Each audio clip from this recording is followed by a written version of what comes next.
here. Now, if you want to be exact, you just need 110 millimeter. But, you know, if you feel like you're going to be wasting gear oil, these things are pretty reasonable price. I feel like I'm just shooting the air in there. You know what? There's a better way. Let me go get a little special canister that actually allows me to pour some in and then, you know, pump it in there. I'll put this on quick pause. Okay, so what we did was we got a little canister here, allows it to pump, suction like that. Then we can actually squeeze exactly what we want in there. So much easier. It's kind of hard. Once it's kind of halfway empty, it's kind of really hard. Not even halfway, really, more than that. But it's kind of hard to try to pump the rest in, keeping it laying vertical. So we're just going to pour it in here. There you go. You can see a little bit better how kind of a yellow. All right. It's not like you have to refrigerate after opening, so you don't have to worry about it. If you put a little too much, you can save it for next time. Okay, so let me go ahead and twist this around.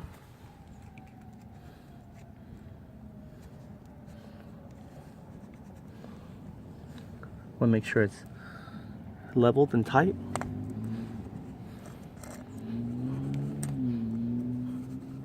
There we go. All right. Let's see if it pumps. Oh yeah, it's pumping. All right, there it goes. Good squirter. We have a squirter. Okay, here we go. There we go. Much easier to do it this way. You can see here, it just kind of like feeds it right in there straight directly. And once we start seeing it overflow out, we'll wipe the excessive and bolt it out. I think it's about there. Let's see. I'm gonna pull it out a little bit. Not yet. I don't see it really forcing it to drip back out. These are just the leftover drip marks. Okay, maybe that's doing it.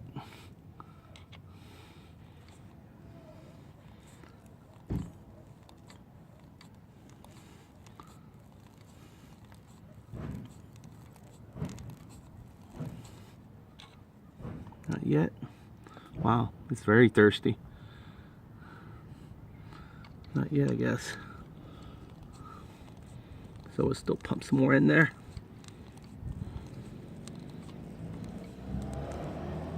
All right, I think that's about enough. I think it is forcing itself out. So in that case, it's definitely perfect timing. So what we're gonna do now is gonna go ahead and start bolting it on back. We'll wipe it clean first and then we'll bolt it on. Let me go get the rag. Here we go. Yeah, that little squirter there did the trick. All right, let's see if it's still coming out on its own. If it's coming out on its own, then we know, even though it's on an incline like this. Is it coming out on its own? You definitely don't worry about overflowing the gear because it won't let you anyway. It'll start coming back out. So I guess this is not yet full. So we're gonna go ahead and pump some more.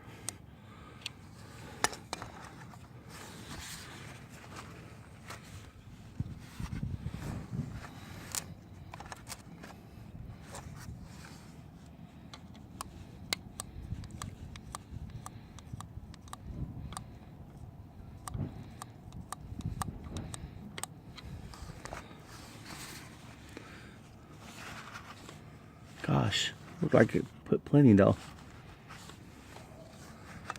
Hope I'm not really sucking it back. That would be crazy.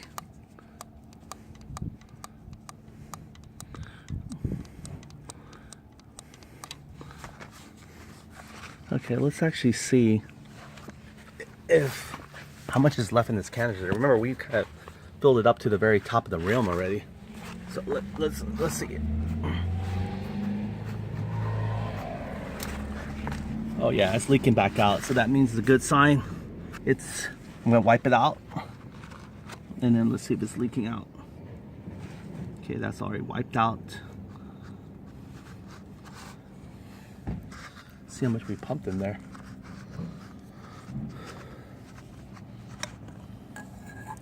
Yeah, we got about a good, I would say about at least 60, or maybe, my guess is about maybe up to here, so about a good 50% at least in there.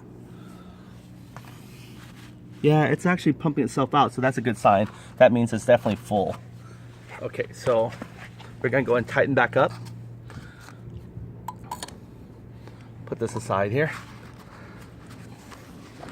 It's much easier with a cardboard. You can just fold it up and discard it. Yeah, it's getting itself out, which is a good sign. That means it's definitely all in there. Okay, wipe clean. Then we're gonna hand tighten much as we can.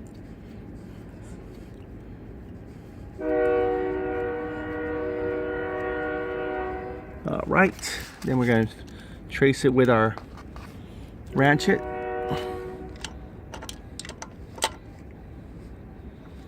Righty tighty.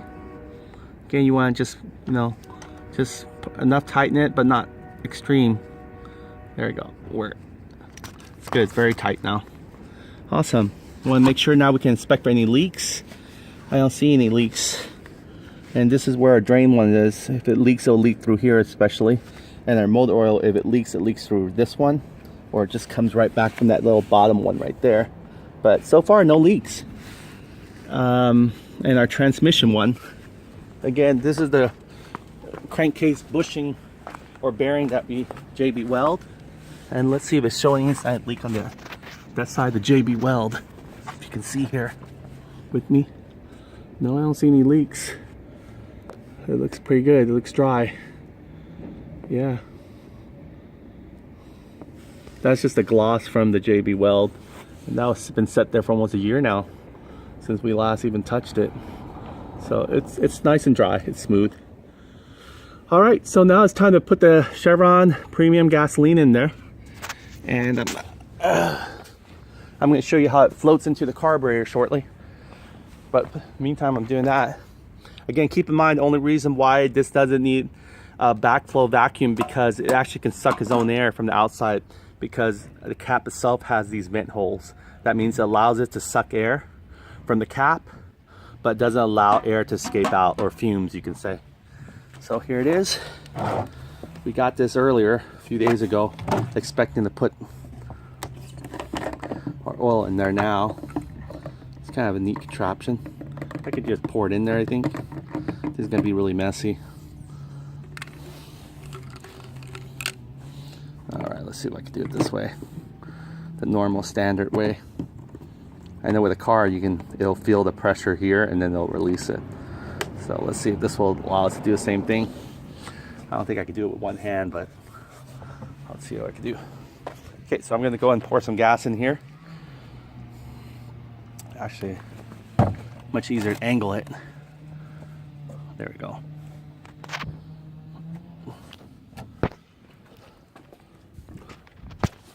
All right. Okay.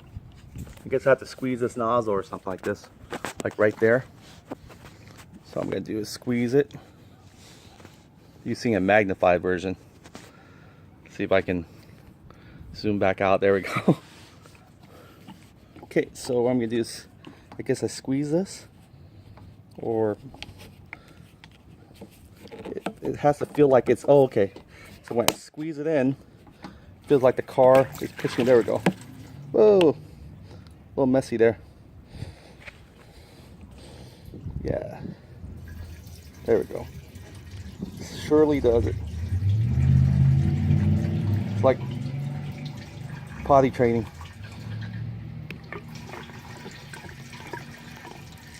There we go. Same at the gas station.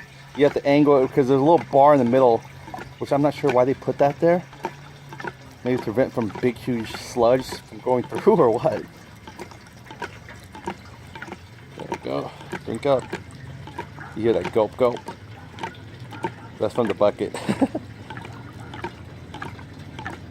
Yeah. It's going in there. And the bar.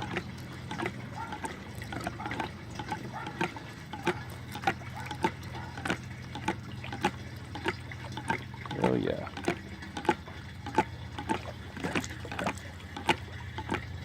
Sorry if you guys are watching this, I'm not sure, it's kind of relaxing. Getting some juice in there. Wow. Look, it's probably did 30% left. Oh, bucket's almost gone. It's not even filled up yet.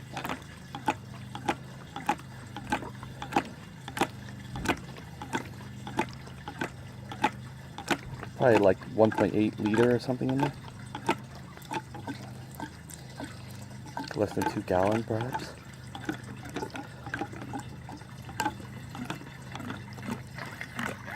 Oh, bucket's almost tilting all the way.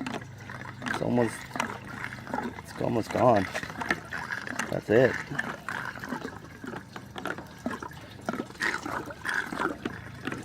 Yeah, it's not even reached the rim yet. Yeah, it's not even full all the way to the rim yet. That.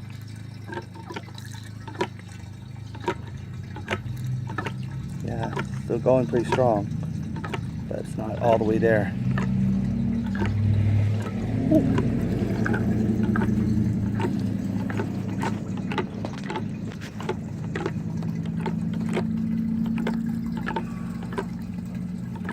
Whoa. Yeah. Sure put a lot of hours into it, huh? Yeah. Careful makes it easy. I saw you walk all the way from Olive. I was gonna give you a ride, but I wasn't sure you got a system, bus and stuff. Good for you. Okay. Oh yeah. All right. Gosh. There you go. That's the last drop. Yep.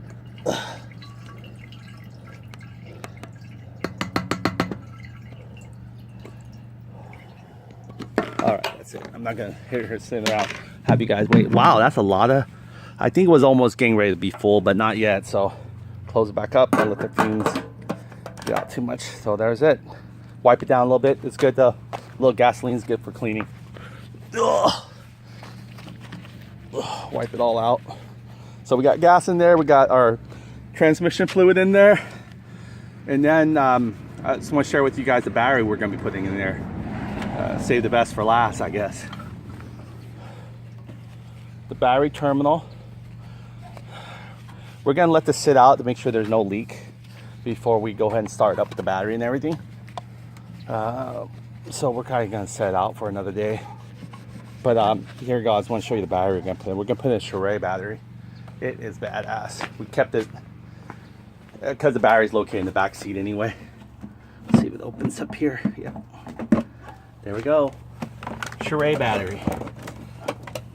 Really, really good quality. Here we go. See this battery right here. Super light. Almost, your normal battery is about 7 pounds. Maybe 6. These are about less than a pound, if anything.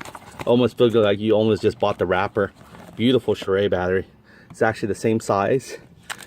This is the model that we're putting in there. 14 amperage, but 12 volts still. And this is going to power our horn, power our CDI, our high torque starter motor. This is pretty much the battery. It's going to be fitting right in here. This is the battery slot right here onto the scooter. So you can see right there, it fits perfectly in there. That's where it's going to be set. We'll connect the terminal. This is the thing that covers the battery. This is your seat compartment. This is where you can open up and reach underneath and maybe look at your carburetor or look at your filter. But this is it. This is the battery and the seat that's going to go in here and going to test it out. So those are pretty much the 2 panels that we're going to be putting back in. They're pretty much the seat. And then this one's, sorry guys for keeping you watching so long about filling up a fuel tank. It's not like you never did it before. But the scooter one, that was interesting. So I want to make sure none of the gasoline get on my carbon fiber. But other than that, it looks good. Everything's good. I'm just going to wipe things down, put everything away. And we're going to schedule the fire up for tomorrow. See how everything goes. Rearrange our mirrors. Just the basic stuff. So here we go. It's Michael from NCY store. And we're taking off from here.